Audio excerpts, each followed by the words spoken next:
Just watched a video of this song on YouTube a few minutes ago. Watched it a couple of times.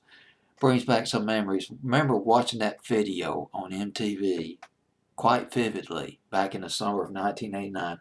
This band, although they never crossed over and had a big top 40 hit, the music programmers, the program directors of the contemporary hit radio stations pretty much ignored this band. They were relegated to college radio, the alternative rock and roll stations, and this song did do well on the rock charts and peaked at number 51 on Billboard's Hot 100. Talking about the song at number 25, though, on my fantasy playlist, on my top 40 fantasy playlist, Let the Day Begin by The Call at number 25. Up 6 from number 31, lead singer Michael Bean. Michael Bean. He passed away. Didn't know he passed away. Had a heart attack. He was setting up equipment. He was a sound engineer for his son. Didn't know his son Robert was in the band, the Black Rebel Motorcycle Club. I remember them for about 10 years ago, 5 or 10 years ago. I actually had a couple of their songs on my fantasy playlist in more recent years. But he had a heart attack. Was working with his son backstage. It was at a festival in Belgium back in 2010, born in 1950.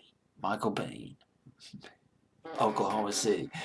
First big inspiration. I love this story right here. He saw the King. He saw Elvis in 1956 performing on the Ed Sullivan Show. He said, I got to do this, man. Got to do it like the King. And he got himself a guitar. Learned how to play guitar when he's about 6 or 7 years old. Another big inspiration for him, he saw the band play in 1968. He's about 18 years old.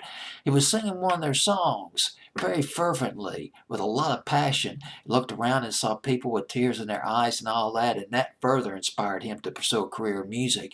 Now, he grew up in not Texas, in Oklahoma. His parents moved to Chicago, and he moved to California. Moved to California to pursue a career in music. And the band The Call, formed in 1980, started out with Michael Bean, Scott Muzak, I believe, the drummer, Greg Freeman on bass, and Tom Ferrier. It's Ferrier. He was on guitar, and their first album came out in 1982.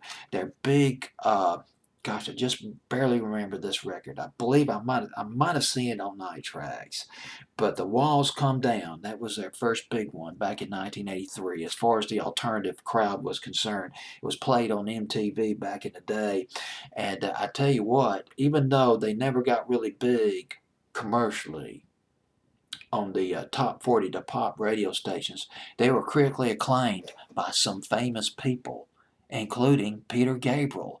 Peter Gabriel, when he heard them back in 1982, The Call, he proclaimed them the future of American music and invited The Call to open for him on his Shock the Monkey tour in 1982. The best album, this was considered their best album. I can't say for sure myself, but the critics say that Recanceled, which came out in 1986, considered their best album, and they had an all-star cast on there. Peter Gabriel, he guested on that album, and Richard Kerr, was it Richard Kerr? No, Jim Kerr of Simple Minds. He was on that album, as well as Robbie Robinson of the band. He was on that album, Recanceled, which came out in 1986.